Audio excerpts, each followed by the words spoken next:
Hey, wrestling fans, welcome to the One Wing Wrestling Podcast, where we help you navigate the complex world of pro wrestling, bringing you the best matches, world class wrestlers, and news you can count on.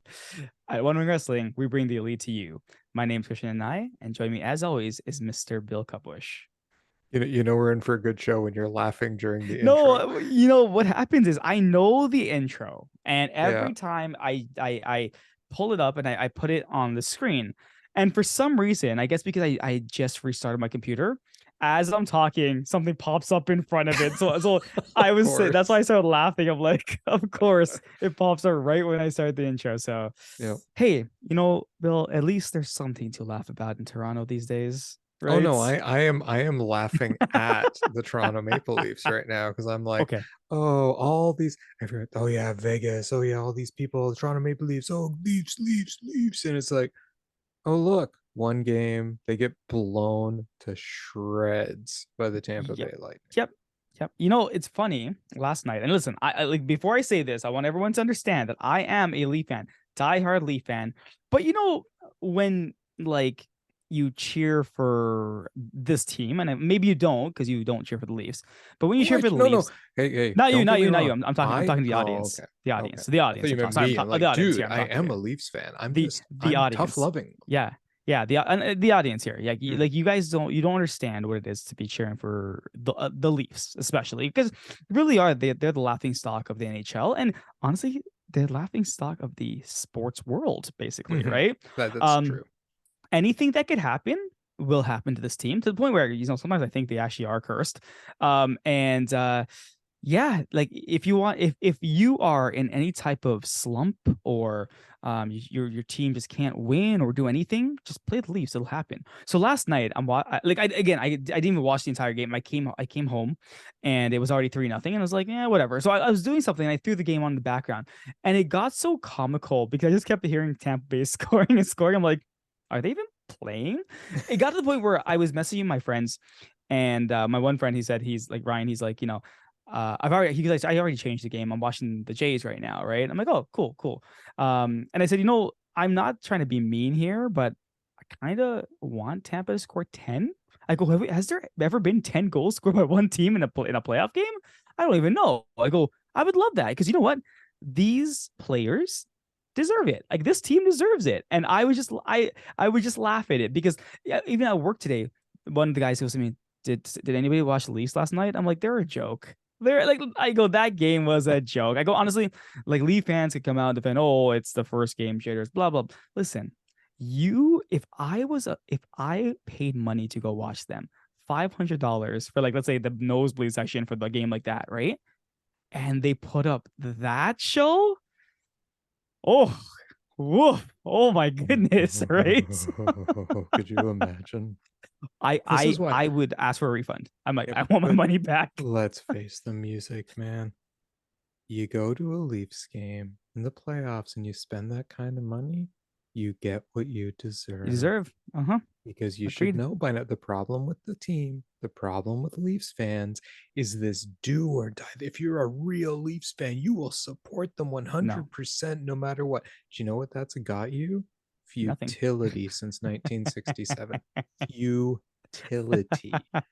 Listen, I have been a Leafs fan my whole life, minus a couple years when I rebelled against, some friends and stuff. But other than that, I've been a Leafs fan my whole life. I've wanted that Stanley Cup. I watched run after I would remember the Ballard years. Yes, I'm that old. The Ballard years. Yeah, Okay. I remember the Ballard years. I remember, Sittler and Salming and all that. I remember Gilmore coming to the team, Wendell Clark before that, right? The whole bloody thing. I am so sick of this team's Agreed. Agreed. futility. It's like a son that just refuses to Hmm. stop shooting heroin in the morning. So Yeah. what are you going to do with them? You gotta toss them out of the house. So I have Hmm. given the Leafs tough love for a few seasons now. You know that. The only time I've seen any hockey is if I'm over at your place and you happen to have the game on in the background. And Yep. that is the only time I have seen any Leafs hockey for years now. And until they reach the Stanley Cup finals, they are just futile to me. I've seen them reach the conference finals twice. I Yes, saw we them have lose to the Carolina Hurricane. Hurricane in the Yeah. conference finals because the team decided to stop playing because Sundin was back and apparently going to win solo for them. So yeah, anyway. But you're saying that, and it's what I was gonna say. The one thing I love about wrestling, one thing I love about wrestling is, when you pay your money, you're gonna at least get something good on the card, right? Something good on the card. And then I looked at tonight's Dynamite Oh, card, and I'm like, if this was the Dynamite card I paid money to go and see, there's still some chance of some good stuff happening. But I would be pretty disappointed if this were the card. If this was like the Forbidden Door card, I'd be like, we're seriously going to this show. yeah. Yeah, it's like when we missed the original show that came to Toronto like last year, Mhm. and we're like, oh my God, I can't believe we're missing the show. But then the Elite were all suspended and stuff like that. And I was like, Yeah. well, the show wasn't that good. Oh, So, yeah. And you you remember know, when we actually reviewed that show? We were like, man, we're glad we actually yep, didn't end up getting tickets to this show. So, okay.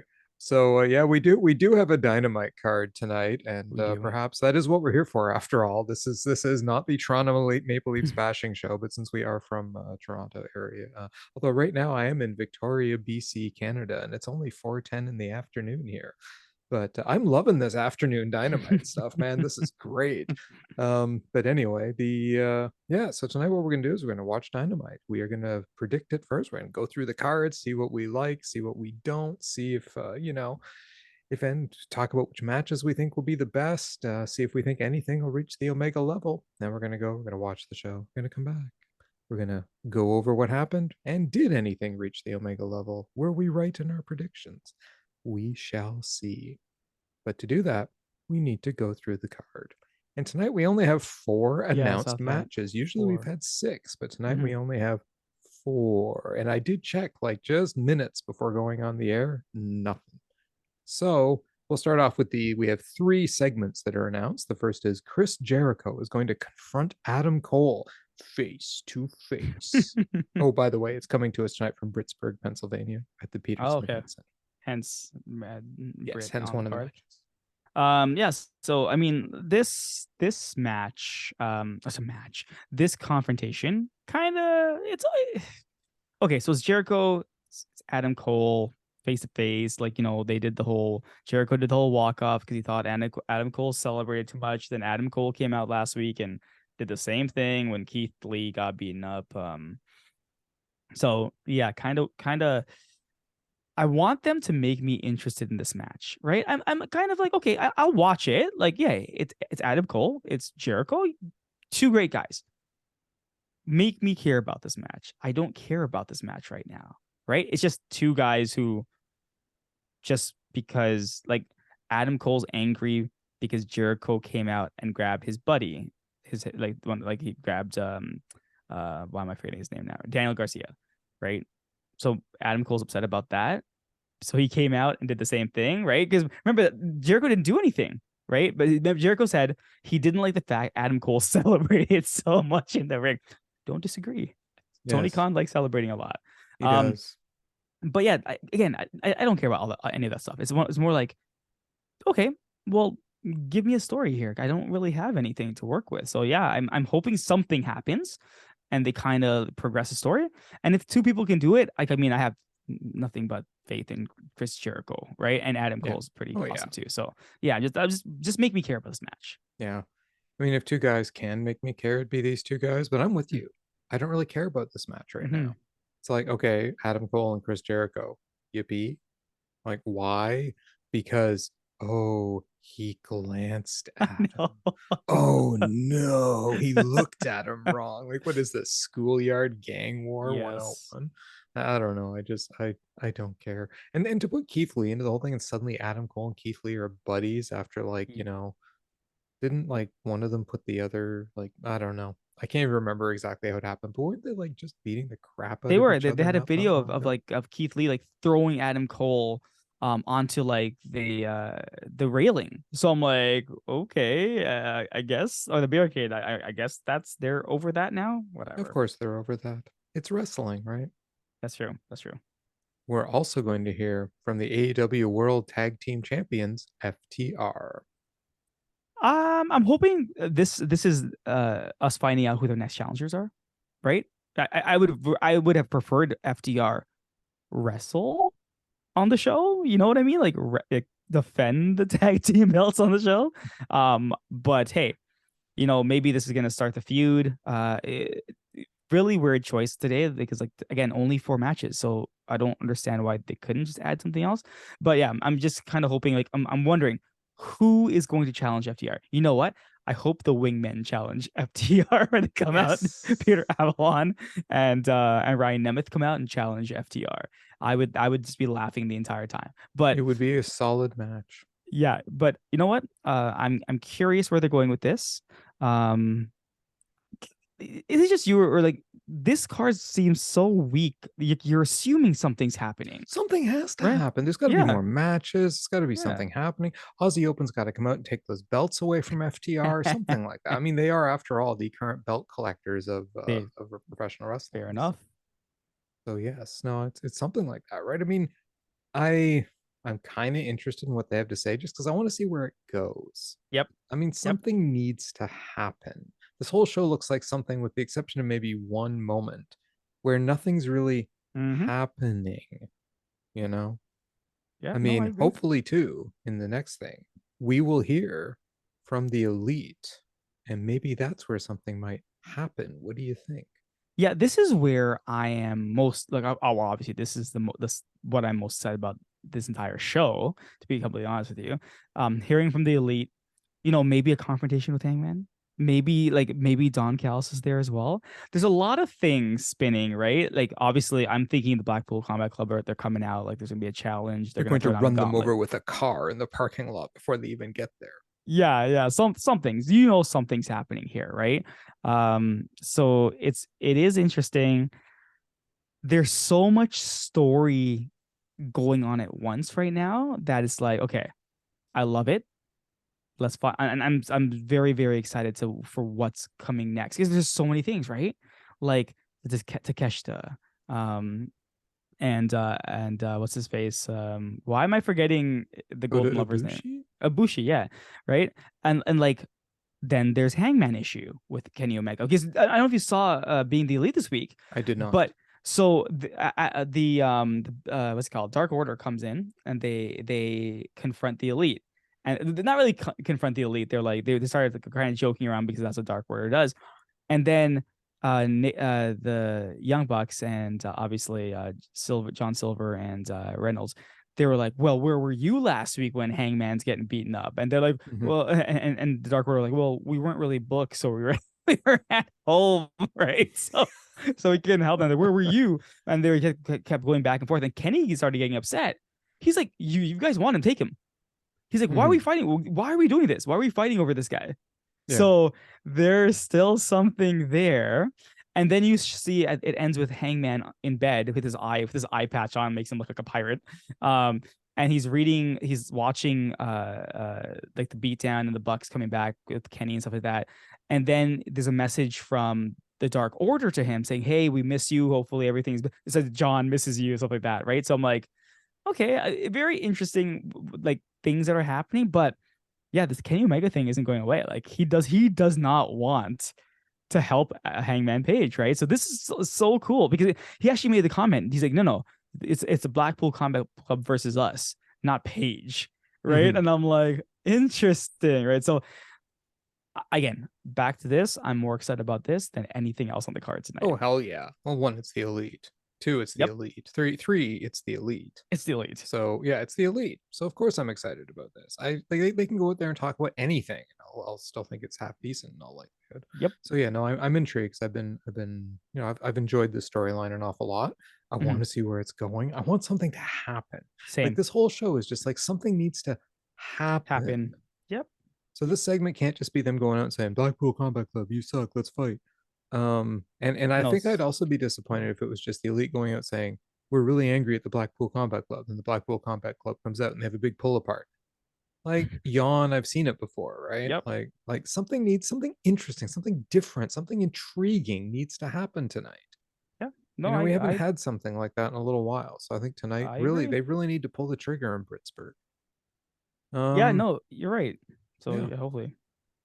And speaking of Britsburg, the first match we're going to discuss tonight is Jamie Hayter and Dr. Britt Baker D.M.D. taking on the Outcasts Ruby Soho and Toni Storm. Um, so I'm looking at the 4 matches tonight. I'm really torn on these matches because I'm like, nothing sticks out to me as like, oh my god, this is gonna be the best match. I can't wait. But nothing sticks out to me like this is going to be absolute like dumpster fire of a match, right? So like the Jamie Hayter and Britt Baker versus Ruby Soho and Toni Storm. I'm gonna say this is going to be the number.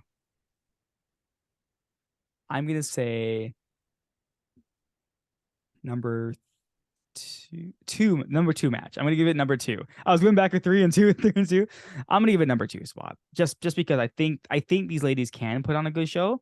I'm just concerned on what's gonna happen. That's my problem. I'm concerned that outside interference, nothing's gonna happen. The storyline is gonna be the same stupid thing every single week of, hey, let's beat these people up and then get chased out of the ring, right? by somebody. Yeah. So yeah, I'm gonna give it number 2, but I really was trying to think. I was thinking maybe number 3, but I'll stick with number 2. I also put it down as number 2. Okay. The reason I put it at 2 is because I actually think it'll be a better wrestling match than Mm-hmm. the 3 and 4 that I have listed. Okay. I think all 4 of these women can go quite well, so I'm actually anticipating a good match. Okay. So yeah, I Okay. think it'll be a good time. But yeah, I know it's going to degenerate into Saraya and Britt Baker because I think they're going to end up challenging each other at the pay-per-view. So I think Mm-hmm. we're going to see them divide off again. I think that we're going to get Jamie Hayter probably taking on either Ruby Soho or Toni Storm or both of them in a 3-way at the pay-per-view. So yeah, it'll be something like that, I guess. I don't. But anyway, That's it. I I, don't I don't think anything's care. gonna happen here Mhm. tonight. I think this is Same. like it's just gonna be the same old, same old, same old, same old. Just be like, Yeah. yay, let's give Britt a win in Pittsburgh. Yep. That's Right. and So that's really what it is. I mean, you hit the nail on the head. I kind of feel that's what it is. That's yeah, it. just get her out there in front of the Pittsburgh crowd because it's a huge pop, right? Mm-hmm. Um, so yeah, that's that match. Then we have the TNT Championship match. Powerhouse Hobbs taking on Wardlow. So this match here, I'm gonna put it as number 4 because I just don't have faith in Wardlow putting on a good match. I really just don't have. He has talent, so does Hobbs, but just the two of them together, like we've seen this already, right? We saw the backroom brawl. Like now there's gonna have the in-ring match. I don't know. Like I don't have faith in this match. So again, something clearly is going to happen. QT is going to be interfering, whatever. But like, yeah, I'm sticking this match at number 4. Yeah, me too, because it's two big men slapping meat. Yep. Powerhouse Hobbs Yep. does fine if he's got the right opponent, Hmm. but I don't see him as an experienced enough wrestler to walk Wardlow through a match. When Wardlow's against someone like a Samoa Joe, Yeah. the match goes well. That's because Agreed. you have a ring vet Mojo. with Samoa Joe's skills, ability, storytelling, all of that stuff to really help put the match together and move it along. Powerhouse Yep. Hobbs is not that guy. I like Powerhouse Hobbs. I. He's very good, Yep. but he's I not agree. there yet. No. So I I think agree with that's that. going to hurt the ability, and Wardlow's nowhere near there yet. So Yep. this is going to hurt the ability. It's like I don't think of Wardlow as bad as I used to. He can do Hmm. some stuff in the ring, but he's not fluid enough yet. He's not like just ring savvy enough yet. It's, this is going to be number 4. It can't Yep. help but be number 4. Maybe number So, 4. No, I can't disagree. yep. So that brings us to the Acclaimed and Billy Gunn taking on Matt Menard, Angelo Parker, and Jake Hager of the Jericho Appreciation Society. So I put this match as number 3. I think that it has potential of being a really good match because these teams are really good. Um, I just like Billy Gunn and Jay Hager being out there. Like Billy Gunn doesn't really add anything; he's just do his scissoring stuff. This match can be good. but I just don't think, like, again, based on this card, I don't think this match is going to be as good as what the one I chose for number one. So yeah, just this match is going to be good, I think. Yeah, no, I'm with you. It's going to be okay. I mean, there's going to be a Yeah. lot of sports entertainment in it, a lot of sports Mhm. entertainment. And it could be good, could be bad, could be completely ridiculously stupid. Yep. I mean, this could Yeah. be the kind of match where I watch it going, why am I watching this? I'd rather watch Fukugen Death. That's my stardom reference for the preview. Of So course. I gotta work one in every time. I don't really care about this match. I don't like Same. Billy Gunn in the ring. He just reminds me too much of Attitude Era WWE. Yep. And I like Matt Menard and Angelo Parker. I like Jake Hager. Jake Hager, when he's against the right opponent, can be He's really good. good. Yep. I don't think this is the group. No. So, on any other night, like on the past few dynamites we've looked at, this would have been an easy pick for last place. Mhm. It's Yep. as was the previous match. It's funny how like we're now trying to flip back more between matches that would have been last places in most weeks we've seen recently. So Mm-hmm. yeah, I don't know, guys. I don't know. And then we have finally the fourth match that's been announced. Jay White taking on Komander. Yeah, this is the match I've given my number one spot to. Um, just because I know is really good. I mean, I don't think his match against Sammy was his best showing. I mean, it was just him running on the top rope, as Bill pointed out, over and over and over again. Um, and Jay White, like, I mean, he's good, right? But I've never seen him hit that elite level. You know what I mean? Yeah, So like, I think based on the matches tonight, I think this is going to be the best out of the rest, I should say. But I'm hoping for good things. Like, this is Jay White's first showing in mm-hmm. AEW, right? So I'm hoping it's a really, really good showing. Obviously they're going to be carrying on the Jay White storyline, so I'm assuming Ricky Starks might show up or after the match or whatever. But I want a good showing from Jay. So I'm putting this down as my number one Right. match of And, the and night. and so when Ricky Stark shows up to help him, and then you get like Juice and the debuting El Phantasmo. Oh, that would be amazing. That would be amazing. Like, something has to be happening. I know I don't something. believe that nothing's happening tonight. I know something has to happen because if it doesn't, Then this what is are we left with? yeah. Then this will be a. I'm sorry to say this, a terrible show. I know Like for Dynamite standards. I mean, yeah. yeah, I mean Jay. Look, I'm looking forward to this match because I want to see what Jay White's going to do in an AEW ring. Same. Same. I want to see what he's going to do as an AEW performer now, right? Yep. How is this match going to roll? How is he Yep. going to do against a guy like Command, Yep. right? Agree. Who hopefully will do more this time than just run the ropes over and over to hit Wait, the same you spot. didn't like the running around the top of Oh the no, rope? oh no, I liked it. No, don't get me wrong too. Remember, I just said Commander was good in that match, but not great, That's true. right? And I That's know true. Commander can be great. That's it. I Yep. mean, didn't Dave Meltzer just go on about the four-way match in Triple A? Yes. Oh yeah, Right? and don't So forget the like, match between hmm, Commander and there was the one at Pro Wrestling Gorilla recently with Vikingo and hmm, Commander. yeah, Yeah, so I mean, Commander's been in some really stellar wrestling matches recently. Um, so yeah, he's got the potential to put on a hugely good match. yeah. And you know what? Jay White just might be the kind of He, wrestler to I was showcase gonna that. say, yeah, So I was gonna say this could that. be a very interesting and maybe a sleeper amazing match. So I'm going to have some faith. I'm calling it my match of the night right now, but I think it's Okay, going to be better than we're anticipating. all right, I'm okay. going out there and saying better than we're anticipating. Will it reach Omega level? Probably not. Is there anything on this card that can reach Omega level? Yes. Kenny Omega, Yeah, exactly. because he's Kenny Omega. And two, if we get the right something happening. Something happens. Agree. I agree with you there. Like, something needs to happen, Yes, or this is gonna be a very flat show. exactly. Yeah, yep. Oh, I'm fantastic. with you. Hey, if El Phantasmo shows up, that's fantastic. That's great. That'll be good. Like, I mean, like, oh my god, we're forming a Bullet Club in AEW. Bullet Who can Club now Gold. who can listen? Bullet Club of Gold sounds awesome. I don't care what I anyone know, said. It right? does sound awesome. What do they call themselves in Japan? Bullet Club Original or whatever the heck it Oh no, is. no, And no. They're the Rebel Club right now because they tend to change the name based on whoever the leader is, right? So no, okay, well, good on them, but the name's kind of stupid. But Bullet Club Gold, like I really do like. I don't cheer for Jay White a lot. I'm actually cheering for him in AEW. I'm like, you know what? I hope you're like that, that slimy heel type character, and you're just like, oh, I'm gonna love that. I'm absolutely love that. So He's got charisma, dude. yeah, He does. we need some of those bad guys here, right? Because Mm-hmm. like I mean, we've been building up to baby faces now. Obviously, the Elite are going baby face. Like we know this already. Mm-hmm. They're already baby face. Um, Well, at least the and yeah, Bucks are. I want the Golden Lovers back with Takeshita. I want that. No.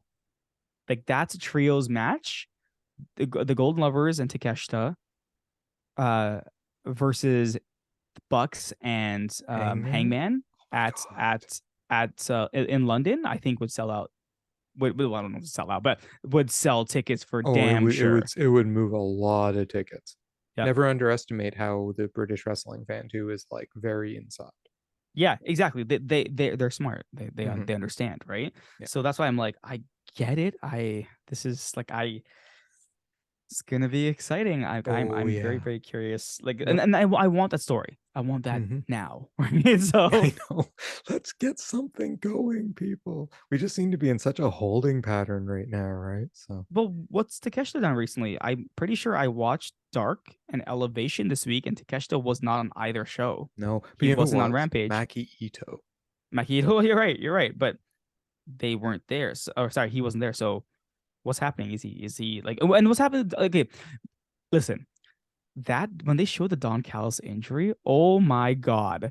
Like I didn't realize how that deep that cut was. You saw it when the doctor kind of opens it. I'm like, Mhm. oh, Yeah, you can almost gross. see his skull, man. Yeah. So I get it. Maybe Don Callis just like out for a little bit. Maybe he needs the rest. Maybe, maybe. Um, but yeah, but I just don't hope. I hope that doesn't hamper anything that's happening with Takeshita and like the Leets and Kenny and yeah. Because if you've noticed when Kenny was giving his little speech the other day about like he's gonna do worse after what they did to Don. Right behind Kenny's shoulder is that painting of Don and Kenny right Yep. beside each other with their shirts off, right? And you're like, okay, all right, okay. So I can't wait for those storylines to go. But look at this. We're talking about the elite storylines and Hmm. nothing about today's matchups I on know. this card, We're like right? hoping for something to happen. The only Oh, match I'm like really looking forward to is Jay White and Komander. that's it. So, yep. And imagine if they open the show, which might happen because they Oh might yeah. let Britt close the show down. Oh man, that card's gonna be weak. Oh, I don't Oh know. my I've got a goodness. sneaking feeling we're getting Hobbs and Wardlow as the main event. Like I guess because it's a championship match Yep. for the TNT title Yep. on I'm TBS. gonna guess that you're right though. Jay White and Commander will open the show. Start, yeah, Yeah. we'll start the show, and then it's If they all don't, downhill from there. well, the Elite's gonna come out. That's true. That is very true. That's fair. Yes. They will come out. Yeah. Yes, exactly. So you want to go watch this show then? Let's go watch the All show. right, 5 o'clock p.m. AEW Dynamite. Gotta love it. I wish it was at 5 p.m. Eastern. Oh man, you're lucky. You're I know, lucky. I know. Okay, we are gonna go watch the show, and then we're gonna come back and talk about it. But to you guys, it's going to seem like we were never gone. And that was, in fact, AEW Dynamite, which came to us tonight from Britsburg, Pennsylvania, from the Peterson Event Center. We have Taz, Toni, and Excalibur on commentary. And we were all wrong about what opens the show because what actually opens the show is Jungle Boy's music, and he comes out to the ring. The announcers note there is a three-way deadlock for the number one contender for MJF's title. But before Jungle Boy can speak in the ring, Sammy Guevara's music hits, and he seems to have. Is it? Am I wrong? Is this not a new anime Videotron he's got? Has he had that for a while? No, he's had that Oh for yeah. quite some Why is time. this the Yeah, first time I've noticed it? yeah. It's the Dragon Ball Yeah, yeah, yeah, yeah. It's like he's parody. beating Yeah. up like Eddie Kingston and John Yep. Moxley, Yep. and yeah. Okay. Yeah, I've never noticed it till now. Huh. So Sammy, of course, gets a mic, starts to speak, and surprise, surprise, Darby Allen comes out. I was totally shocked when his music Yeah. then interrupted Sammy, right? So Darby gets the mic and he speaks first. And he says, Sammy, I've known you the longest and I like you the most. To the fans, you're the least qualified because perception is reality. People see you as a follower, not a champ. Sting and I view each other as equals. We're not the Sting Appreciation Society. To become world champion, you need to do it on your own. Jericho is holding you back. And if that's a problem, you can both come talk to me and Sting about it. He turns to Jungle Boy and he goes, and you, Jungle Boy, Jack Perry, whatever you go by these days, you had to work the least hard. You were handpicked because you're part of the California clique, which gets an ooh from the crowd. Mm-hmm. When you were announced, I was living in my car. I was jealous of you, but it didn't take long for it to disappear because when I saw you, nothing intimidated me. So Jungle Boy gets the mic and he goes, I'm looking at that paint on your face, and I always see kids in the crowd with that paint. All I can think of is if they only knew what you're really like. You're unfriendly, antisocial, rude to people you think aren't cool enough for you. And this wasn't even your first choice. You're only here because you couldn't make it as a skateboarder. And you, Sammy, it would be an immense challenge to come up with a new way to describe what a dirtbag you are. But I'll surprise you. Out of Darby and MJF, I respect you the most because with Sammy Guevara, what you see is exactly what you get. You always put your body, life, and future on the line in the ring, but you are still a scumbag piece of shit. So Sammy says, all right, Jungle Boy, let's be real. You hate MJF so much, but you're just like him. Both of you were handpicked to be here, the golden children of AEW. At the first Double or Nothing, I was on the pre-show. Darby wasn't even here. I watched as Bret the Hitman Hart was in the ring with MJF and Jungle Boy. And our last pay-per-view, Darby and I weren't even on it, but MJF and Jungle Boy were. That's why I can relate to you, Darby. We're both on the sides of the same coin. We risk our lives, we do whatever crazy thing we have to make it, and we did. I have to thank you, Darby. You gave me hope for this place. When my career wasn't hot, I watched you lose matches, and then bam, you were the first pillar to win a championship. You showed me we can break the glass ceiling they put on us. So I said I'd do it, and I did it 3 times. We go back and forth. It's a never-ending competition, Darby. Now it's your turn to sit back and watch me become the world heavyweight champion. Jungle Boy says, well, you see, that's the similarity between the two of you. It's all about me, me, me. Well, I'm the next AEW champion, and I'm going to do it for every person who has supported me since day one. Oh, then MJF's music hits. MJF says, well, basically, he says he dislikes Pittsburgh. And he goes, these guys are fighting over me. I spoke with Tony Khan. He has an idea. And he announces a Pillars tournament and he pulls Darby Allin's name out of a hat for the bye in the first round. Darby Allin, who he calls the guy who looks like he has pubes super glued to his face. So round 1 is Jungle Boy versus Sammy Guevara, and it's happening tonight. What'd you think? I mean, this is good. I mean, it's good because it helps promote these young guys. Um, it wasn't the best promo though. I do when they were saying some stuff, I'm kind of like, wow, are some of this stuff true that they're talking about here? Like, or is all of it true? Because yeah, I mean, you got to remember that yes, not everyone are they're friends. The backstage, like this is their jobs, right? Um, but these three did well. Like, I mean, obviously, like they still lack mic skills of MJF, but like they're getting there. Like Darby, every time he talks, it just he's just real. And I mean, like nothing out of him seems scripted. And the problem with Jungle Boy is it still comes off a little bit like he's practicing in his head and he's just trying to say it as it comes out, whereas it's not flowing. And Sammy, like, this guy, I love Sammy Guevara. He's so good. And it's just with him, it's like the fans just hate him. But hey, let's just say at the end of the show, people were not just they were booing him at the ending, but I mean, like, there were some applause in that audience of what was going on in the ring. So, I thought this was good. This was a good build. I guess we're not getting the 4 pillars match, is what's happening. They are No. gonna go through each other to get to. So wait, why did so Darby got the bye just because he won the draw? That's it. Like, Yes. there's no Yeah, other he got his reason. name Okay. pulled out of a hat. I guess it's 3 of them, so that makes sense. I guess that's not really a round robin or anything like that. But anyways, it's all good. I mean, hey, the guy got hit by a car a couple weeks ago and wrestled Right, the right. match, so maybe Yes. it's best he kind of wrestle a bit. Yeah, Yeah, yeah. I thought this Give was him a good. chance off. I thought it was Yeah, good. yeah. It was good. I enjoyed it. Yeah. I thought that Darby had the best promo again out of the Hmm. 3 of them. Sammy was quite good too. Yeah, I thought to myself, Okay, so these two guys are both doing it for themselves. Me, like Jungle Boy said, right? Like, okay, that's fine. But I mean, Hmm. Darby has all these people wearing his paint. He inspires people through his example, right? I'm like, why is that a bad thing? I wasn't clear. That's why to me, Jungle Boy's promo, especially when he goes, "I'm doing it for the fans." Yeah. Okay, Wonder Boy, that's great. Good job. You're doing it for all the people who've supported you. Gosh darn it. Yeah, but other than that, I thought it was good. MJF was fine because it was short. Yeah. Yep. Agreed. And yeah, so we're getting the Pillars tournament, which I think is kind of a cool idea. It wasn't what I was expecting, Hmm. and I like that. So we're not just Yeah. getting some four-way, they're not just yakking at each other for no reason again. Krishna, something happened. Something happened. The story advanced. A lot of Wow. things happened today, so Yeah, we can yeah, a talk. story advanced. Well, a lot of stories advanced anyway. Because Hmm. next up we had Jamie Hayter and Dr. Britt Baker, D.M.D. versus Ruby Soho and Toni Storm, which we both said was going to be our number 2 match. However, as since they announced this Yes. tournament, there are now 5 5 matches on the matches. Yeah. card. So look, I approve of the Outcast looking like an actual team, right down to their Hmm. hairstyles. I'm like, Hmm. man, they actually look like a trio's coming out. Congrats. Britt's mom is at ringside. The Outcasts attack Britt and Jamie on the ramp, though, during Britt's entrance. They brawl around the outside of the ring. The bell rings as Storm gets Hayter into the ring, and Hayter drops her with multiple shoulder blocks. Ruby tries to help out, but Hayter double shoulder tackles her. She takes on both of them, ending in a double DDT to Ruby and Storm.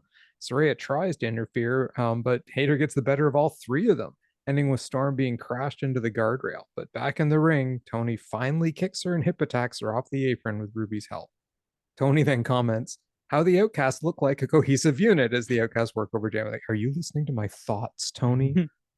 They work over Jamie for quite a while in their corner. Storm eventually hits a nice snap suplex for 2.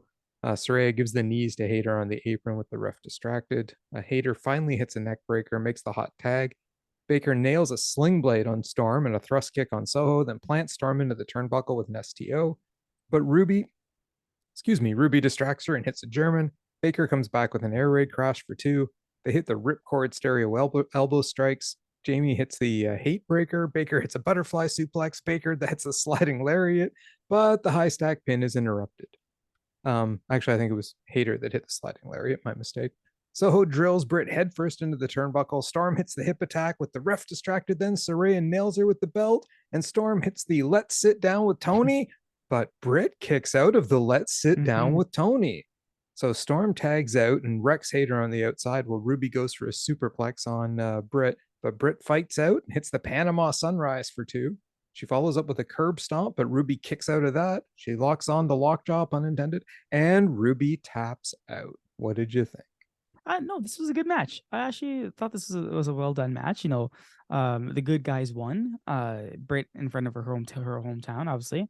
Um, it still got stuck at my number 3 spot though. If you rearrange everything, 5 matches instead of 4 now, it still got stuck in my number 3 because I did enjoy 2 other matches a bit more than this.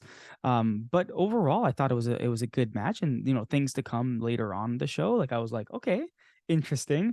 But yeah, no, I thought this was a well done match. Like everyone involved did their. You're right. I mean, like Toni Storm. Why do you even call it Storm Zero? Like, what is that move? You're literally just sitting down. Because we're gonna talk about a move later on the night that I thought may have killed Jungle Boy, but like, what the heck is that move? What is that move? Krishna, it's not the Storm Zero. It's the let's sit down with Toni. Oh She God. picks the person up and she sits down softly with them. It looks so weak. It looks It is the so weak. worst pile driver in professional wrestling. Yeah, Period. yeah. No one does a Can't pile disagree with driver that. worse than Toni Storm. It's Can't disagree with that. terrible. She needs, and I'm glad that, look, I'm hoping that kick out means she's Mhm. going to get a new finisher. Yeah, She same. needs like just a vicious attack based finisher, not the let's sit down with Toni. So yeah, but no, I thought the match too. The match was solid. I enjoyed Yeah, it. There was a lot of good yeah. hitting, a lot of good moves. It was good storytelling in the match. Mhm. Like, and Jamie just looks strong as hell at a couple points in this match, which is exactly what you need a champion to do. but she wasn't able to get the pin. Britt gets the pin in her hometown, which was great. She got that moment of glory at this point in the show, and yeah, I mean, good outcome in this case. They finally got one up on the bad guys, and they move along. But not a lot happened in the story, shall we Yeah. say? It's Yeah. still the same story. Well, we get Renee in the back with Wardlow, and Renee says, "Hey, do you have a different approach this time than your last match for the title with Hobbs, or your last match with Hobbs, I guess?" And he goes, "Well, I'm going to level the playing field with an old horseman." And then Arn Anderson comes out and he says, "Everything they did to you was kid stuff." Because, kid stuff is identity theft, I guess, until they took your championship. Look, man, if I'm sitting there with my passport, my car, all of my identification, and a title belt, I hope they just take the title belt. I'm going to be honest. No. So do it. Do you want to do it the Arn way? Tully taught you checkers, but tonight I'm going to teach you to play chess. And I immediately thought, what the hell does that have to do with professional wrestling? I'm like, wait a second. So the horsemen just sit there teaching their Maybe guys they're gonna chess? play chess instead of wrestle. Yeah, maybe. I want to see that Hobbs and Wardlow in a For chess chess. match. Beautiful. What'd you think of the promo?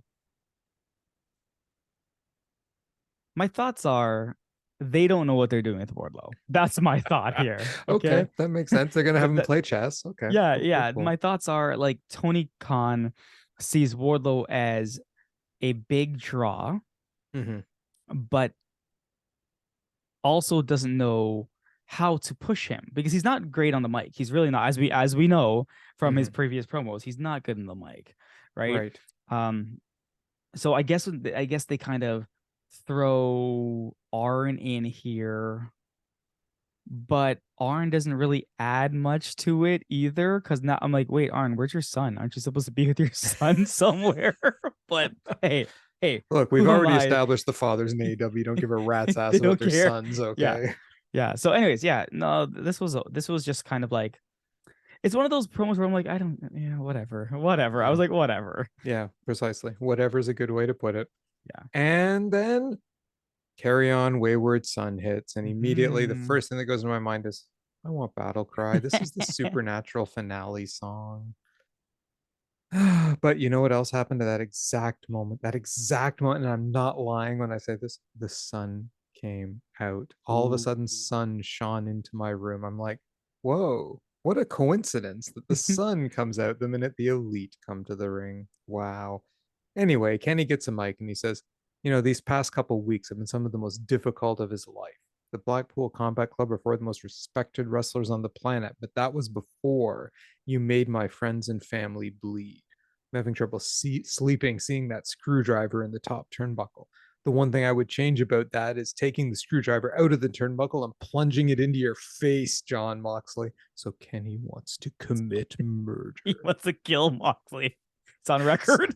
Yeah, it's on record. So what we have tonight was not a meet and greet. The purpose of us being out here is an invitation. I want to see the Blackpool Combat Club in this ring and settle it like men.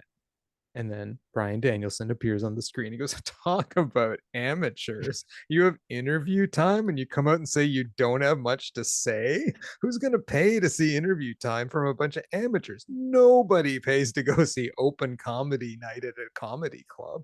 And so then the BCC jumps them from behind, but the elite turns the tables as they brawl. Apparently, the locomotion suplexes are a great ringside brawl move for whatever reason. That's fine. I know. Uh, I didn't get that out either. I'm like, what's going on right now? Yuta ends up targeting Matt's arm in the ring. Nick tries to save him, but Claudio power bombs him. Kenny Germans Yuta, but Mox lands the Death Rider on Kenny, and the beatdown on Kenny goes on as Danielson comes to the ring. That's what I thought. Danielson says, nothing but a bunch of amateurs. Kenny, I thought you were a professional, but maybe you're not. And then Don Callis runs out with a chair. Danielson looks at him, just tells him to leave, and he does. And he turns to, he goes, this is the kind of person Kenny surrounds himself with. Kenny isn't an amateur, but he sits in the lobby of his own potential. This is why he needs to be gone. So Callis comes back out and he brings out Konosuke Takeshita, who goes to town on all of the Blackpool Combat Club, except Danielson. Kenny and Takeshita team up then and clear the ring together. but the Bucks look a little perplexed. And as Hmm. the segment ends, Matt's at, and Cal holds up Kenny in Takeshita's hands in the ring. Matt asks him about, you can see him turn and start asking Omega about Takeshita as they go to commercial. Yeah.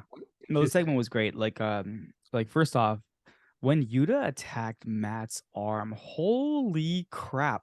Now, remember we talked about throwing punches and making them look like, Mhm. wow, Wheeler Yuta, bravo, my goodness, you look like you're beating the crap out of that arm of his. So good job. Yeah, I fully thought Hangman was coming out, right? But remember I said pre-show that he was had his eye patched up. Yep. This is interesting. I like this is what I everything I kind of wanted was happening. Remember we mentioned this. There's so Yeah. many storylines going on. What's happened? I literally said before the show, where's Takeshita? He's Hmm. nowhere to be seen, You right? did. Yep. And look what happens. Yep. Don comes out to help his friend. He comes out to help it, right? And obviously he's not. I love. Oh my God, Danielson, just let this guy talk. Holy crap! Mhm. Like William Regal, who needs him I to know, talk for the right? Blackpool Combat Club? Well, Holy crap! remember, you used to say that all the time, right? Like, Yeah, why do we have people talking for Brian Danielson? Just my let him talk on his God, own this because guy he's is so so good. good. It was like amateur. You have interview Love time and it. you have nothing to say, right? Yeah. And I love how he's like, you are the problem. We need to cleanse from here. Mm-hmm. And then that combination with the knee followed up by the blue power bomb, no, blue Oh, the thunder Blue bomb. Thunder Bomb. Yeah. Holy crap! What a He's one of the combination, best wrestlers on the right? planet. I was Seriously. like, oh my goodness, what a clearing of the ring. I love the fact this is going exactly where we think it's going. Mm-hmm. This is going exactly where this is. There's going to be a trios of the Golden Lovers and Takeshita, and it's going to be absolutely amazing. Yep. It is like I'm going to be like, okay, so Bucks and Hangman, I love you and all, but I know, right? Because look, we go where the elite goes. Unless Kenny leaves them, Kenny and then we Omega, just kind of follow Kenny. yeah, it's like, but Kenny Takeshita, and why did I forget his name every single time? Um, Ibushi. Ibushi, yeah, like sign me up. Like we see this from a mile away. So now it's kind of like, okay, so then what's gonna happen next? Like I'm interested. They didn't really say like obviously I guess they're probably gonna leave the BCC versus the Elite for the pay-per-view. That's probably what's Yeah, gonna it's got to happen, be what right? it is, right? But I got a sneaking Yeah. feeling now it's going to be an argument over who the fourth's Mm-hmm. going to be, because Mm-hmm. Callis and Kenny will want Takeshita, Takeshita, and they're gonna Young want Bucks will Hangman. want Hangman, and that's where the split's going to come. Yeah, because Kenny's gonna turn his back on them. Because Mhm. Kenny is technically going to be the bad guy in this scenario, but he's not gonna be the bad guy. They turned their back on him first. 100%. We will always support Kenny in this. We're Yeah. sorry, Bucks, but But Kenny's yeah, right. no, this was what I wanted. The Yep. segment was what I wanted tonight. Oh, So yeah, 100%. this I'm is with awesome. you all the way. The minute Takeshita came out, I'm like, yes. Right. Awesome, awesome stuff. Takeshita just looks like $1 million in the Yes. ring. Having him against any of the guys in the Blackpool Combat Club is going to be wonderful. Oh Some yeah. more, it's Brian Danielson on the mic, like we already So said. good. So good. He honestly, I thought he was the best on the mic tonight out of absolutely everybody who picked up a mic. Oh, yeah, So 100%, yeah, 100% yeah, today. he Yeah, was yeah. just so, that whole bit, I loved everything he said. It was so accurate, it was so dead on, it was delivered so smarmily. Like Mm-hmm. no one does heel smarm like Like, Brian yep, Danielson. yep, So good, so good. No, I absolutely loved this segment. So yeah, if I had to pick a segment of the night, this was it.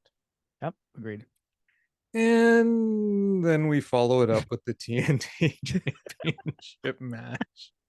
Oh, we have Powerhouse Hobbs taking on Wardlow. Okay, it's truth time with Bill. Okay. Okay, okay, Bill warmed up his dinner in the microwave at this point, okay. and began to eat at the beginning of this match, and watched the match and kept notes in his head and then wrote them down afterwards. But to be quite honest, it's not like I needed to write a lot of notes, because Wardlow dominates the first half of the match, brawling to the outside, beating him in the audience, throwing him onto the floor. Hobbs gets the advantage when he moves out of the way of a Wardlow spear, and Wardlow collides with the steps, I think. Hobbs lands a frog splash on him back in the ring for 2. Hobbs maintains the advantage, so he fights off a superplex and lands a diving senton. They brawl back and forth some more until Wardlow hits 2 Germans and the big sledge. We then find out what I thought was the most interesting fact in the entire match. Krishna, the biggest rivalry in soccer, the biggest rivalry in soccer. This was almost a Simpsons moment where we find out it's the US men's team and Mexico. The biggest Mexico rivalry versus Portugal. You know what? Mexico versus Portugal almost sounds like a sincerely bigger rivalry I know. than the US and Mexico. Okay. Oh, anyway, I thought that was I honestly I laughed out loud when they did that because all I could picture was that Simpsons episode. But with the ref distracted, QT hits the diamond cutter. Hobbs hits the spine buster, but Wardlow kicks out. QT tries to interfere again, but Arn gives him the finger gun, and QT backs up into Penta because he's scared by how old is Arn Anderson I now? don't know. 100. Yeah. Yeah, I know, right? He runs, but he backs into Penta, who comes out to help Arn. And yeah. Okay. Penta, who's wearing a suit, and I'm like, well, Penta looks different in his outfit. Yeah, I know, right? But this, of course, QT now runs away from Penta and gets in the ring and gets DDT'd by Arn Anderson. Hobbs then rolls up Wardlow for 2, but Wardlow then just starts hitting the powerbomb symphony. 3 power bombs, That's it. pins him. That was the match. Yeah. What did you think? Like Penta looking like he belongs to La Faction in Gunn. He totally did. You're right. Right? I'm like, man, he'd fit in perfectly in that. He would. And Ray Phoenix should join him there. Just wear suits and stuff like that. They'd be like the cartel, yo. That'd be amazing. Oh, I would be totally down for that. They should join Rouge. Same. That would be an amazing faction there. Now back to the match. Yes. I'm gonna call this match a Vince McMahon orgasm. That's what I'm gonna call this match. Okay. Now credit to these guys. Credit to these guys. This is something Vince McMahon and WWE wish they had with their big guys. So I have to say that they wish they had this with their big guys. Now, yes, it was big guys just throwing each other around, but these guys actually can move a bit, right? Okay, so just getting out of the way, this is still my number 5 match. Like regardless, I know we added a match, so number 5 still. Here's my problem. Why did Wardlow lose the championship in the first place? So he won it. Yep. Then he lost it to Joe. Yep. Then he won it again. And then he lost it to Hobbs. Yep. And now he's won it again. And then he's going to lose it again, right? He's gonna lose it again. He's gonna lose it again, yes. My only thought is Wardlow got injured during the Joe match, and that's why he had to give up the title, right? Yeah. That's my only thought about why he lost it, because Hobbs has had it for like a couple months now, right? He's maybe 2 months, right? Maybe some time to heal. If that's not the case, I don't understand what they're doing here. I really don't. So how does this help Hobbs in any way? Well, he held the championship for a little while. But then when he faced his first really big challenger, he had some really good matches. He did, but then he lost. The Penta match, the Phoenix match, those were fantastic matches. Yeah, exactly. Right? Yeah, and then all of a sudden, I don't know, I don't even think Wardlow can have good matches like that with those two. Right? Are you kidding me? Right? So that's the thing. Again, I didn't hate this match. I did not hate this match. I just thought, hey, out of the 5, this was the 5th, right? It was a good time to have dinner. It just was.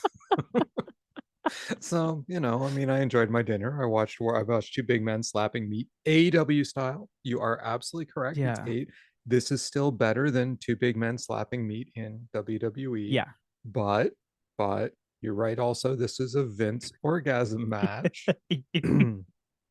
hadn't that. Yeah, We're calling these type of matches basically man orgasm that matches. 100%. Yeah, because yeah, exactly. These are his kind of wrestlers. So, Yeah. but they're both much more athletic. I mean, Oh, 100%. yeah, I mean, Yeah. the senton off the top was great. The splash off. I mean, these guys can Mhm. do moves like that. Yeah. I didn't hate the match either. Look, No. I'm going off on it a bit, but that's only because I just find this kind of match compared to some of the other things we got tonight. Not everything though, kind of boring. You know what, Krishna? This remained in my number 4 spot with 5 matches. Whoa. Okay. Okay. All right. Yeah, Okay. yeah, All right. yeah. Sorry, man. No, no. I had to because I was like, at least this one didn't have a lot of shenanigans. They Okay. beat I on each see. other. I see what you're We saying. got like a clean even though I really found the ending came out of nowhere. I'm like, wait, he just hit a power bomb? Yeah. Whoa, Yeah. no, wait, he's going for the powerbomb symphony. I was just like, I didn't like the ending. I thought it was abrupt too, but yeah, wasn't a terrible match, but I didn't love it. It was a dinner match. That's what I'm going to call it. Fair But then enough. Christian's music hits. Christian comes out with Animal, whom Excalibur mistakenly identifies as Luchasaurus. And then the two of them stare at Wardlow, and apparently that's enough to get him a Well, title shot. I guess the best part about this entire match was when Christian's music hit, right? Yes. And I'm like, oh shit, Christian's out here, yay! Then he And didn't then they say talk. nothing. They just stare and they Yes. point, or He's I don't even even think they wearing pointed. red and black. I mean, now that I've seen the whole outfit, You I'm like, see, dude, you're totally a road warrior. he's like a mixture of like if Kane became a road warrior. That's it That's who he is. exactly. It's like if you took Kane like as a creator wrestler and you had the ability to go, I want Kane, but I want him to join the Road Warrior. So how am I going to design his outfit? He's totally Road Warrior Yeah. Kane creator wrestler. But that's oh my god, that's so funny. Oh, see, if AEW doesn't entertain us, we will entertain That's right. ourselves. Actually, they did entertain us. They Please, did. please don't take that the wrong way. I would not watch this if I was not thoroughly entertained. We have Renee in the back with Sammy now. And Renee says, how do you feel? And then MJF comes in. And Sammy goes, what do you want? MJF says, I've always kind of liked you, even though you stick your tongue out more than Gene Simmons on meth. I love that line. Kudos, MJF. Good one. Sammy goes, no, seriously, what do you want? MJF says, I have a deal to offer you. I'm offering you a guaranteed spot in the main event, Double or Nothing. All you have to do is lie down for me. I'm assuming he means in the ring. Sammy says, and there it is. No, I'm going to be the champ. MJF says, let's talk odds. What's the odds of you beating all 3 pillars, especially when one's a generational talent? Slim to none. So I offer you the main event and a blank check. And he hands Sammy the check. He turns his back to Sammy. Sammy actually fills out the check on Mm-hmm. his back. Renee sees it and doesn't really say much. Like she just kind of smiles a bit. MJF asks him, takes the check, asks him if he's serious, but then they shake on the deal. And we still don't know what the deal is. Yeah, yeah, and I love how Renee's like that was reasonable that amount, Mm-hmm. right? So Mm-hmm. yeah, no, this was interesting because I'm very curious what's gonna happen, right? I was like, Sammy's a bad guy. This Yeah. makes so much sense. Of This course it just does. makes sense, right? So I like Yeah. this. I did like this. And yeah, we'll talk about what comes after. Yes. And it was also Sammy proving he will do whatever it takes to get to the Mm-hmm. championship match, right? Mm-hmm. So yes. Excuse me. And then we go to Jay White versus Komander, which we both said was going to be our match of the night. I actually really love the Bullet Club logo in gold. It looks so much It's cooler. cool, eh? Yeah. Yeah. Very nice look. So Jay draws in Komander with, well, first they start off with a handshake, right? Jay accepts it, then throws Komander into the corner, finally backs off, and they shake as an apology. But he, of course, that was a draw and kicks him back. And he yells, do you think I want to shake your hand? Komander comes back with a back heel kick, elbow strike, pounds him down with double knees. Then Komander does a rope lucha thing, that's what I'm going to call it, and Yeah. lands a hurricane run on Jay, sending him out of the ring. Komander goes for the rope walk, but White interrupts until Komander hits an enziguri. He goes for a standing moonsault to the floor, but Switchblade moves and pancakes Komander into the ring apron. Jay, we find Shawn Spears at Yeah. ringside now, and Jay asks Shawn Spears, what are you doing here? And then he chops Komander, Spears gives him a 4. He chops Komander again, Spears gives him a 6. White gets Komander back in the ring, body slams him. He gives him a 6. White locks on a rear naked choke, and Toni mentions how much he loves the picture-in-picture breaks. Jay then spells Switchblade on Komander's head with punches on the turnbuckle, which I thought was great. Spells out Switchblade while he's punching him. He then no sells a couple of chops from Komander, but he goes for a kick. Komander goes for a kick, then locks in a pin for a near fall. Switchblade floors him though with a massive lariat, puts him on the turnbuckle, telling him, "Hey, you love the ropes so much." But Komander escapes, locks in an armbuckle on the turnbuckle until Switchblade pokes him in the eye. Komander lands a high kick, taking White off the turnbuckle to the floor. He goes for the rope walk, but White runs back in, so Komander thrust kicks him back to the floor and then hits the rope walk moonsault. Spears gives Komander a 10.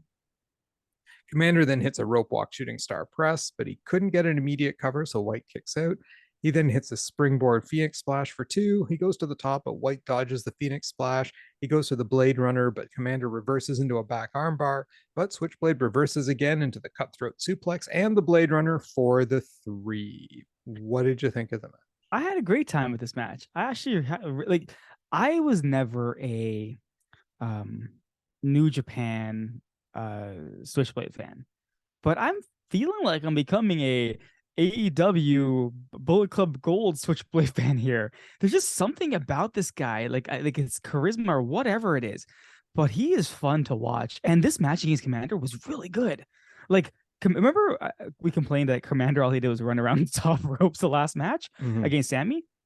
I think this was like from what I've seen, Komander's best match in AEW so far, right? Against Switchblade. And I don't know if you caught it, but there was a mess up where Komander was trying to do one of his flips, and you actually see Switchblade like kind of push him back up, and I'm like, good job, so, Jay White.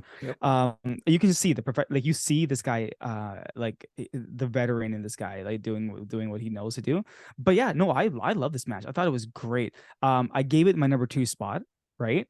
But I had such a good time with it. And I was totally confused why suddenly Shawn Spears is back. I was like, is it at one point, I'm not gonna lie to you, because I kept missing the fours and stuff. I was like, is he like just trolling because he's gonna help jump Komander? Is he gonna join a Bullet Club? I mean, I wouldn't mind seeing him in Bullet Club. That would make sense. But you know what? Whatever. It is what it is. Like, no, I number 2 spot for me. I very much enjoyed this match. Yeah, it's my number 2 as well. I've really enjoyed the match a lot too. And to be honest, I mean, I've probably seen more Jay White matches than you have over the course of watching New Japan. So, it's he's not wrestling that much. I love, like, there was a very Japan style chop moment where he was like, "Come on, hit me with the chops," right? And gets hit, and then he like just floors him back, right? It was really like, and it's an establishment of dominance, right? Like, you're not at my level. Look, I can sit here and take your hits, and Yeah, you get dropped by mine, right? agreed. And I love moments like that when it's done well. In this case, it was. It's like Jay White as a storyteller in the ring is really good, and I love his talking in the ring. He's Yep. one of those guys that trash talks his opponent, and it's so good. You like the ropes so much here, right? It's like just little stuff like that. And the rope walking this time was so well done Was because good. it built up to the big moment. Jay White kept thwarting him, so the crowd was forced to wait for it, right? So when he finally gets it up, the crowd's like cheering like crazy, big epic spot. It was so well choreographed, right? It was really, really good. So I enjoyed that. And I was like, I thought the same thing you did. I'm like, even though Spears was holding up the cards, I'm like, are they setting Yeah. up Komander? Is Spears gonna help out? Like, even right up to the point, and I guess I'll get to the aftermatch now, Yeah. that Juice after the match though throws Spears over the guardrail. Spears attacks Juice, but White helps him out. Starks then comes out and spears Robinson as White retreats. And then you see like Shawn Spears behind Ricky Starks. I'm like, was this a setup?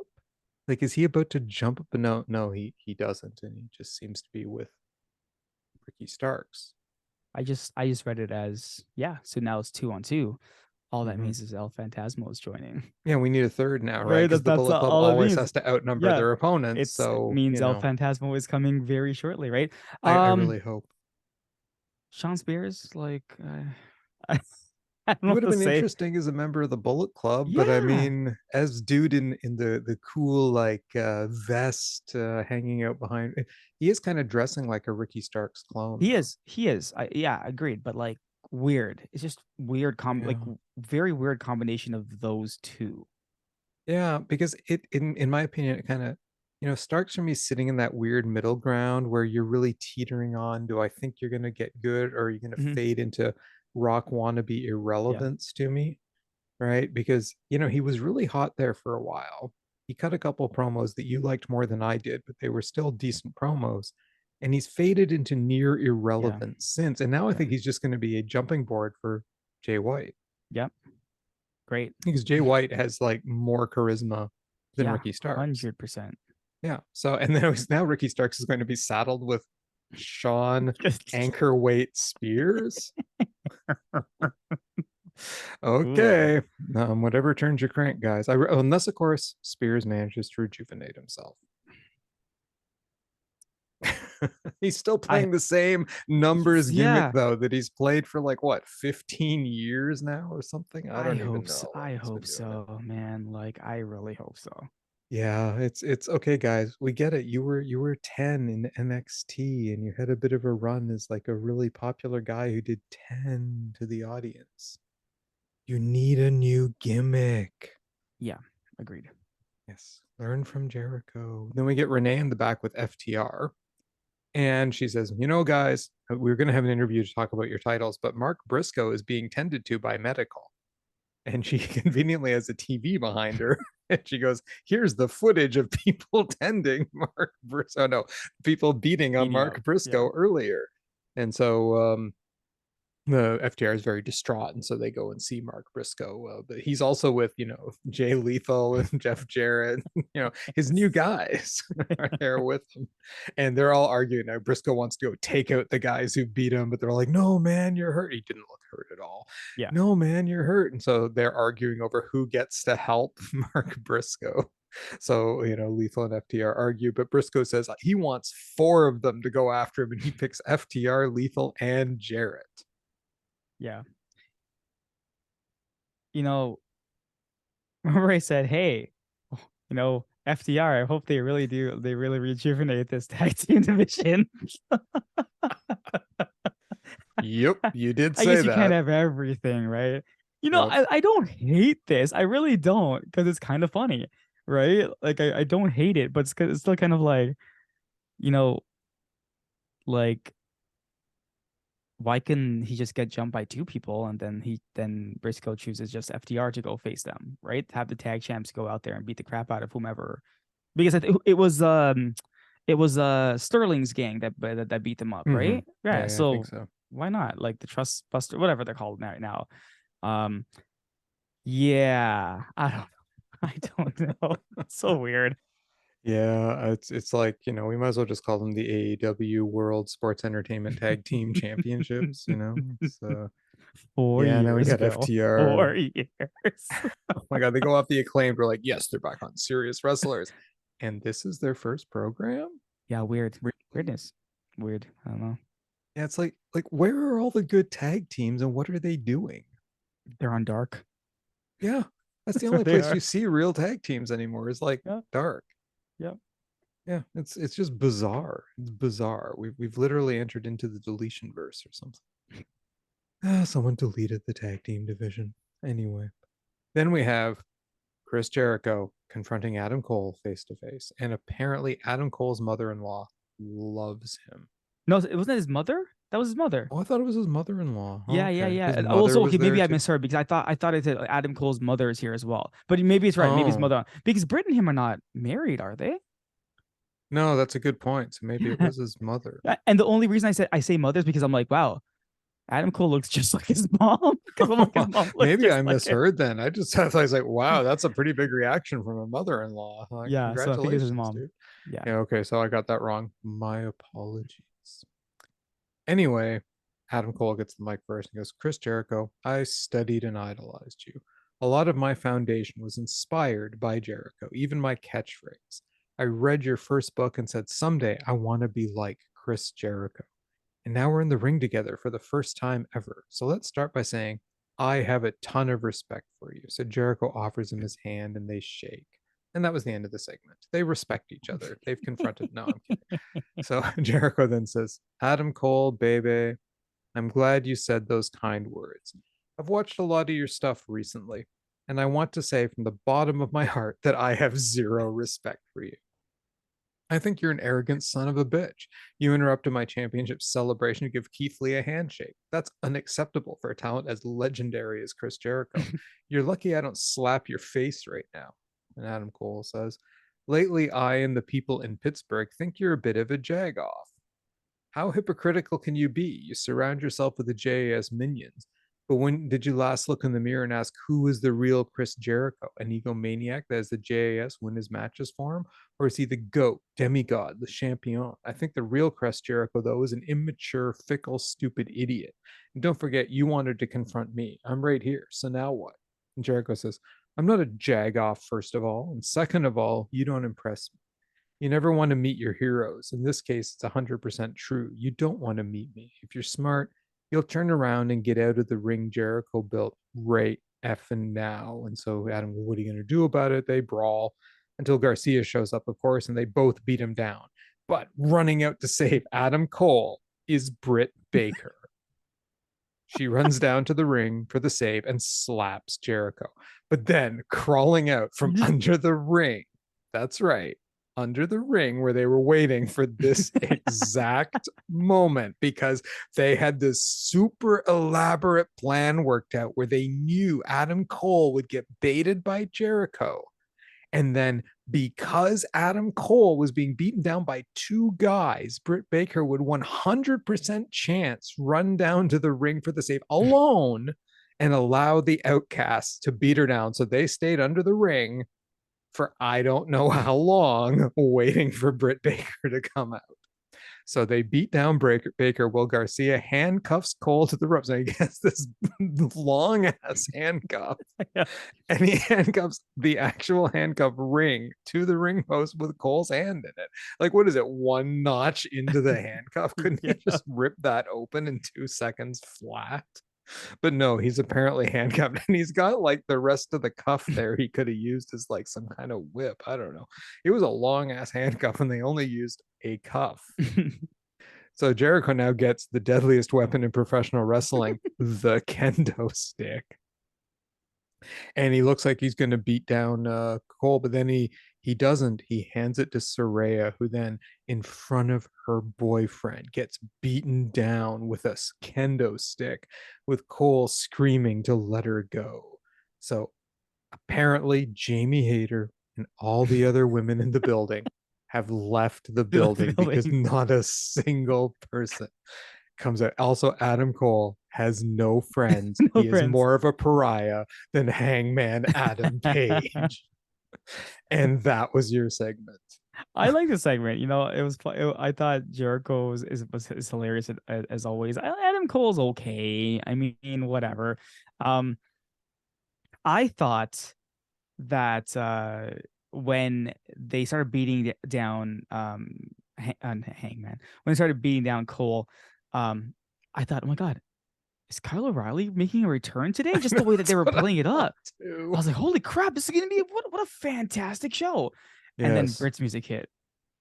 I'm not gonna lie, I did like how the Outcasts kind of crawled out from nowhere. I'm like, where are they coming from? And the problem is that the announcers could have just said, you know, they came through they didn't even have to say anything. They didn't have to say anything, right? Because we would have made the assumption they came out from the crowd. No, they crawled from under the ring. I was like, really? Did you have to add under the ring? Come on. Anyways, and then the beatdown. And you're right. I'm like, where is Jamie Hayter? Did she die backstage? Like, what happened? Like, we need the explanation on being the elite now. We do. Like, anyways, I kind of like the team up. I really do. Because at first I was like, when Britt came down, I'm like, okay, so does that mean Anna Jay is gonna come down and attack her? Yeah, that's what I thought too. Right, but I was shocked. I didn't think that the Outcasts were gonna come out. But hey, I like how sometimes these factions kind of work together a little bit. I dig that. So you know, Jericho with his group, and now they need some female muscle there. I guess they got the Outcast. Good on you then. Right. So I didn't hate this promo. I thought it was good. I don't know if like what storyline it carries on now? Because is it going to be like Adam Cole and Britt Baker versus like Jericho and Anna Jay, or Jericho and Saraya? I don't know. Like I just don't. A little confusing, but I will tune in next week to find out what exactly is happening here. I'll tell you what exactly is happening here. Mhm. Nothing. This was a one-shot deal because they were in Britsburg. Oh yeah, makes sense. That's true. That's very And it's a true. way for Jericho to get heat from Adam Cole and heat for the whole match and blah blah blah. Turn there. Oh no, he beat down his girlfriend in front of him, or he didn't. He got people who have beef with her to beat her down. So I'm telling you, it's a one-shot deal between the Okay. Outcast and the Jericho Appreciation Society. And Jericho's like, trust me, you guys during commercial, just get out there, get under the ring, make sure Britt doesn't see you head out there, and hide under the ring for like how long we don't know. Did they go under the ring after their match? Is that what they There went to has the to back? be like like a way to get under that ring from like backstage. There has to be. Secret tunnels? Maybe, Yes. maybe because what else could you do? They do like a Hornswoggle took them through lights out. Leprechaun Land. Yeah, maybe. Right. Because what else could they do? Like lights out, suddenly the lights go out and Yeah, everyone in the exactly. audience are like, what the hell's going on right now? Right. Yes. So I don't Yep, know. exactly. It could be. It could be. So that the whole kind of way it happened at the end, it didn't make sense to me. Now, I do enjoy Jericho with Saraya and her crew. I thought, hey, that's a pretty cool alliance. I liked Mhm. that. Um, but I didn't like the execution because it didn't make sense to me.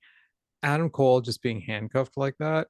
And like, why'd they use the short end? Like they have I this don't know. long ass handcuff, and they don't even. I thought are they gonna chain them both to the ring together and then beat them both down together? Would I? How romantic? And it's. I was just like, this makes no sense. And then the three of them under the ring, like that, totally. Like you're right. If they had said, oh, they came in through the crowd, oh, they saw an advantage and ran Yeah. for it, right? Like, yes, she's alone in the ring. Let's get her. Great, but oh no, they planned this out long in advance. They knew precisely that all of these exact things were going to happen in sequence, right? So yeah, good job, people. I didn't love the lack of logic, but it was fine, whatever. And then we go on to the Hardys with Cassidy and Hook in the back. And Matt said, people want to know when the firm deletion is. Well, keep watching. And Jeff says, I'll talk on Friday. Be there or be a triangle. Yeah, I was like triangle. I'm like, all right. Hey, It Jeff just Hardy's back. has to be different. Like Matt Hardy again. I guess they fully understand how confusing the previous segment was that they did, so they're trying to course correct. Yeah, whatever. It is what it is. Like they're trying to draw eyes to Rampage now, so okay, sure, Yep. that's fine. Sounds fine to me.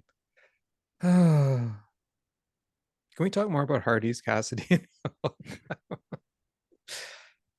The Acclaimed and Billy Gunn versus Matt Menard, Angelo Parker, Jay. Okay, it's truth time with Bill again. All right. I went and did my dishes during Max Caster's rap.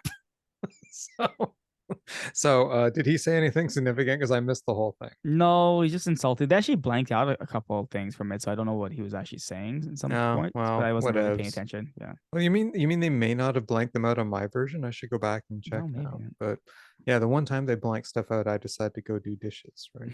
So, anyway, yeah, so they get in the ring. Do do do do do. Yeah, they brawl around the outside. The Acclaim beats on Angelo Parker, including the scissor me timbers. Then they do the thing. They fight. JS gets the advantage over Max Caster, beating him down. Parker hits a nice snap suplex, but eventually, when Hager goes for the Hager bomb, Caster gets his feet up, makes the hot tag to Billy. He goes for the famouser on Hager, but Hager reverses into a slam for two. They tag in Bowens and Menard. Bowens hits a combination. Parker sneaks behind the ref, nails Bowens with a loaded comb, but Bowens kicks out at two. Parker accidentally hits Hager. Billy takes the comb and breaks it. Bowens hits the elbow strike. Arrival, mic drop, three, double yawn. Yeah, this match was fast. It was really quick because they were running out of time. They had the main event coming up, so they had to Yep. like fly through this match. I didn't hate it, as I said. Like, I mean, I gave it the number 4 spot. I just like like Max Caster, Anthony Bowens is really good. Like that combination he does is fantastic. I think they don't really give Menard and Parker much time to do anything in this match. It's really kind of almost squash-ish type match because it just this one, right? So yes, they don't have to join the JAS. I'm like, no one cared. Like no one This was cared at this never gonna point. happen. Yeah, it was like how many Tony Khan. I'm talking to you now, Tony. Since when did you let your wrestlers control their everyone else's contract negotiations? Hey, if you lose this match, I own your contract. Tony Khan needs to come out and be like, no, no, no, no, no, no, no, no. I own everyone's contract. Wait, but couldn't you phrase it just as, you're forced to join the faction? Yeah, Like no, that's no. not a Apparently contract. It's contracts. It's just all it's just contracts. it's just forced to join the faction. I don't mind that. Yeah, Like you have to join our faction and do what we say. You agree to do that's that. it. Right. That's And it. that's not contractual. That's not, you're still employed by AEW. AEW still owns your contract. It's just, well, you're wrestling with AEW right now because you lost this match, you're joining our faction. Right. Stardom has matches like that where people will switch factions due to the outcome of a match. Stardom reference. And John Cena joined the Nexus. A similar thing, and he wasn't his contract. They excuse me, got it was him. not similar. It was not Exactly the similar. It was same. not exactly the same So because what I'm saying is Stardom copied John Cena and Nexus storylines. you would be incorrect in that situation. So because it was not done during any elimination tag where the first one, Oedo Tai, got Gokujin death and turned her into Fukujin death. Okay. Right? Okay. Okay. Okay. All The right. clown became The sad clown. clown. Sad Okay. clown. Okay. I'm really not selling Stardom with the clown stuff, am I? Nope. No, but then Starlight Kid got turned. And that was epic. She's such a good heel. Anyway, so after that, yeah, you guys already know what I thought of the match due to my running commentary. So yeah, it's my number. How many Five. matches were there? 5. It's number 5. I was bored. I didn't care. You're right. Anthony Bones can wrestle, but so can Mhm. Hobbs. Yeah, So true. I looked at the two matches and I went Hobbs Wardlow, no shenanigans, straight up match, clean winner. Not a bunch of crap with Billy Gunn. I didn't have to watch Billy Gunn in the ring. There was no Billy Gunn in the Wardlow Hobbs Kind match. of feel like this is all Um, pointed at Billy Gunn for some reason. I didn't have to see. Oh, what else didn't I like about that match? Billy Billy Gunn, Gunn. and they broke his comb. Yup. How dare they? Yeah, so whatever. I just did not care about this match. And so it gets number 5. But then we get Jungle Boy Jack Perry taking on Sammy Guevara, the unannounced match, which we did not rate ahead of time because we Mhm. didn't know we were getting it.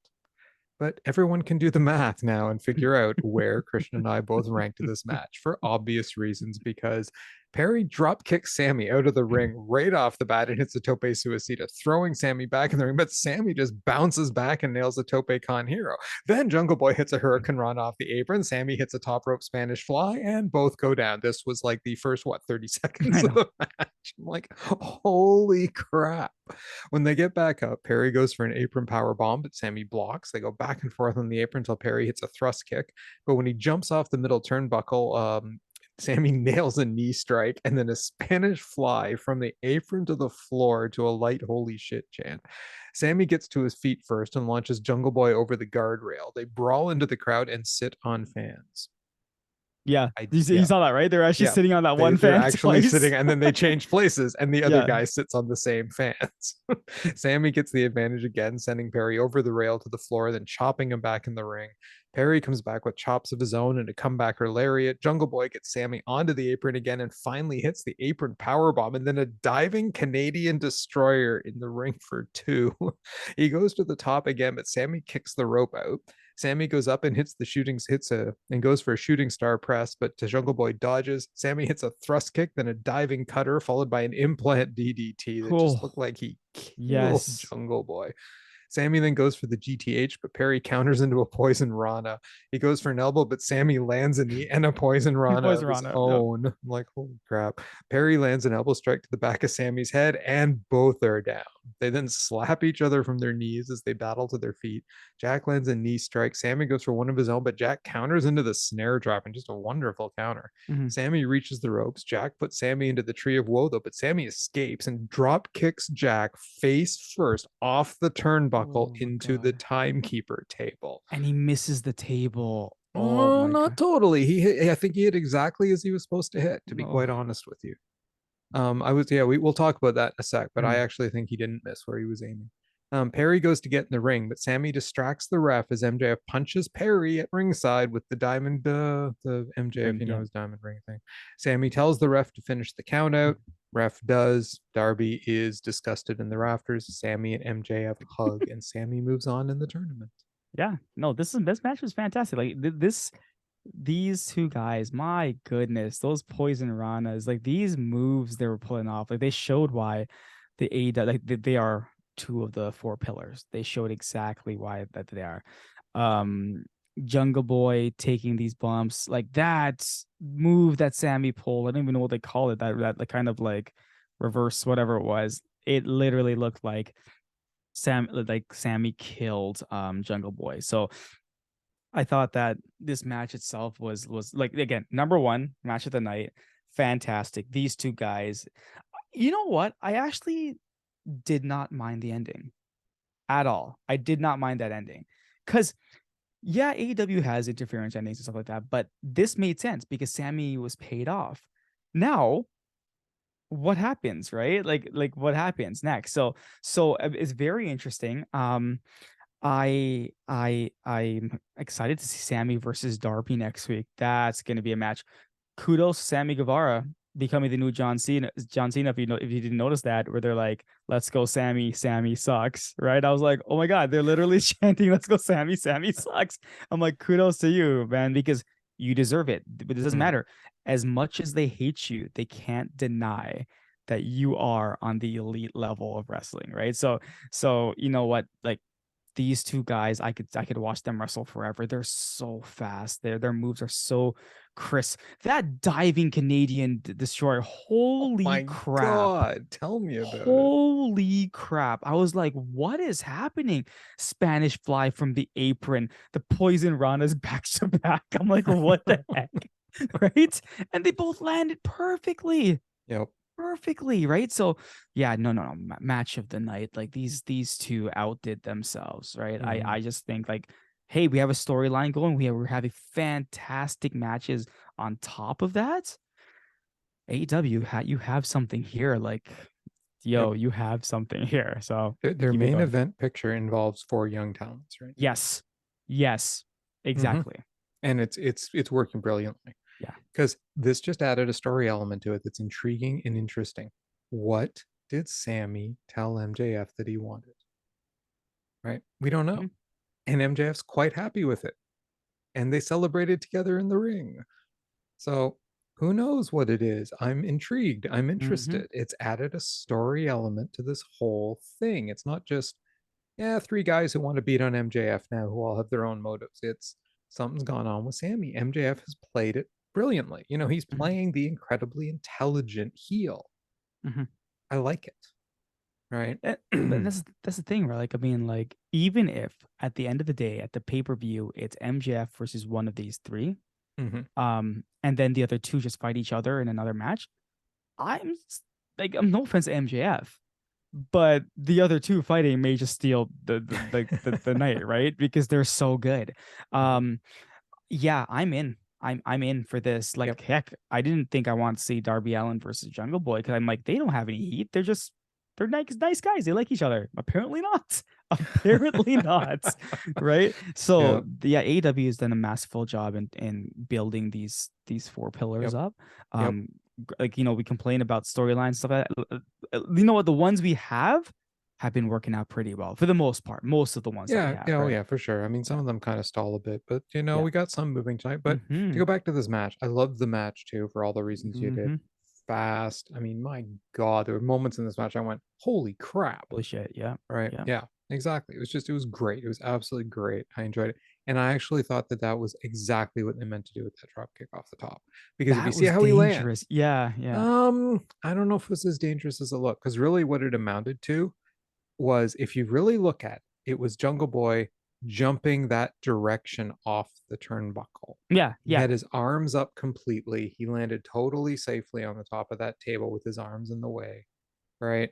I was like, that was masterful. It looked absolutely amazing. And from where I was looking, he Mm, looked like he landed perfectly safely. mm. So from my point of view, Because I saw from what I was seeing, I saw him hit the side of the table, and I thought he was aiming for the middle, right? And mhm, that, because I thought, hey, they're gonna do a table spot here where he goes to the table, and that's right. what's gonna kind of close it off.